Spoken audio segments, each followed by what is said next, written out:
Welcome to PC Error Detective.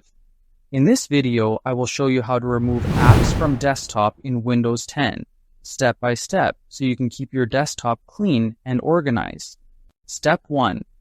Go to your Windows desktop and right-click on the application or icon you want to hide. Right-clicking opens a menu with options, allowing you to access the properties and settings of that specific app. This step is important because it gives you control over individual desktop items. Step 2. Select Properties from the menu. The Properties window shows details about the file or app, including size, location, and settings. This is where you can make changes to hide the app without deleting it. Step 3. In the General tab, check the box next to Hidden under Attributes.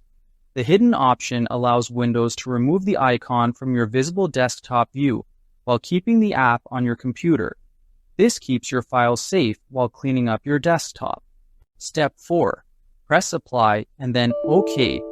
Applying the changes ensures that the hidden attribute is saved, and clicking OK closes the Properties window. This confirms that the icon is now set to hidden. Step 5. Open File Explorer and click on Desktop from the left-hand side. Navigating through File Explorer helps you access all desktop files in one place and manage their visibility. This step is necessary to finalize the hiding process. Step 6. Click on the top, select View, then uncheck the box next to Hidden Items. This will make sure all items marked as hidden, including the app you just selected, are no longer visible on your desktop. You can still access them through File Explorer whenever needed. Thank you for watching, and don't forget to subscribe to PC Error Detective for more helpful Windows tips.